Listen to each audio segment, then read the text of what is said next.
Good morning students. Today's topic C language program. C language program के अंतर्गत है क्या हम डिस्क्राइब कर रहे हैं आज if else statement. If else के अंतर्गत हमने इससे पहले प्रोग्राम बताया, डिफिनेशन बताई, सिंटैक्स बताया, एक प्रोग्राम बताया और इसी के अंतर्गत हमने क्या है एक और प्रोग्राम बताया है जिसको क्या है आपको अगर 2-3 प्रोग्राम पढ़ रहे हैं तो क्या है ऑटोमेटिक अच्छे से आ जाए। इसके लिए हमने क्या है एक और प्रोग्राम बना कर के बताया है।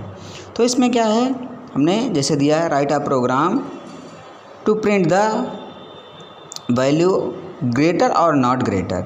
हम क्या है कोई एक वैल्यू एंटर कराएंगे, वो क्या है वैल्यू ग्रेटर है यानी बड़ी है कि बड़ी नहीं है, इसके बारे में हम डिस्क्राइब कर रहे हैं। तो पहले नंबर पे हमने क्या डिस्क्राइब किया, हेडर फाइल्स डिस्क्राइब किया, has include conio.h, has include studio.h, has include conio.h। फिर हमने क्या किया मेन फंक्शन लगा दिया, जो इसके बाद में हमने यहाँ से कर्ली ब्रैकेट स्टार्ट किया जो हमारा क्या है यहाँ से मेन बॉडी स्टार्ट होती है।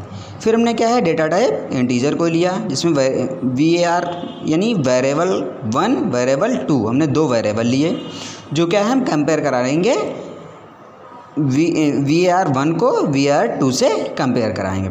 फिर हमने क्या किया प्रिंटफ के अंतर्गत हमने डिफाइन कर दिया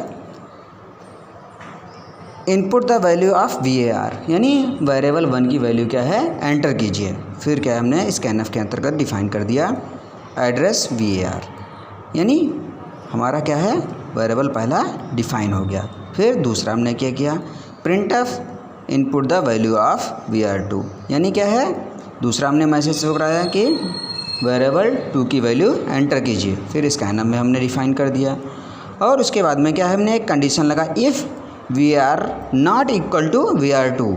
अगर क्या है var1 यानी वेरिएबल 1 और वेरिएबल 2 क्या है नॉट इक्वल हैं तो हमारा क्या प्रिंट हो जाए print variable is not equal two variable 2 यानी वेरिएबल 1 और वेरिएबल 2 के क्या है बराबर नहीं है। फिर उसके बाद हमने एक और कंडीशन लगा दी if var1 greater than var2 यानी क्या है वेरिएबल 1 अगर वेरिएबल 2 से क्या है बड़ा है तो हमारा प्रिंट हो जाएगा variable 1 greater than variable 2। Else के अंतर्गत हमने डिफाइन कर दिया अगर यह क्या गंडीशन गलत हो जाती है तो हमारा क्या है प्रिंटफ के अंतर्गत दूसरा यानी एल्स स्टेटमेंट रन हो जाएगा। Else printf variable 2 is greater than variable 1। Variable 2 क्या है बड़ा है और वेरिएबल 1 क्या है छोटा है। फिर हमने जो इसमें इससे पहले वाले हमने ऊपर बताया था कि नॉट इक्वल वाला लगाया था उसका वाला हमने एल्स यहाँ पे लगा दिया।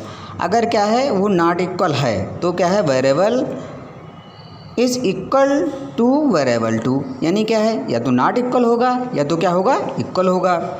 उसके बाद में गेट ch लगा दिया, उस प्रोग्राम को हमने क्या है क्लोज कर दिया और आउटपुट के लिए यहाँ पे दर्शा दिया। ठीक है, तो हमने जैसे आउटपुट यहाँ पे दर्शाया वेरिएबल 1 वेरिएबल 2 दोनों हमने एंटर करवाया। इसमें क्या दिया हमने 12 दिया, इसमें क्या है 21 दिया। तो क्या करेगा वेरिएबल 1 पहला वाला एग्जीक्यूट होगा प्रोग्राम तो इसमें क्या लिखेगा variable 1 is not equal two variable 2 यानी क्या है हमारा कौन सा कंडीशन रन हुई पहली वाली यानी variable if variable 1 not equal two variable 2 ये वाली हमारी पहली वाली कंडीशन रन हो गई। फिर उसके बाद में वेरिएबल 2 हमने दिया है 21 यानी वेरिएबल 1 और वेरिएबल 2 से क्या है बड़ा है तो हमने क्या है variable 2 is greater than variable 1 ये हमने प्रिंट करा। तो इस प्रकार से हमारा क्या है प्रोग्राम बन गया। Okay, thank you.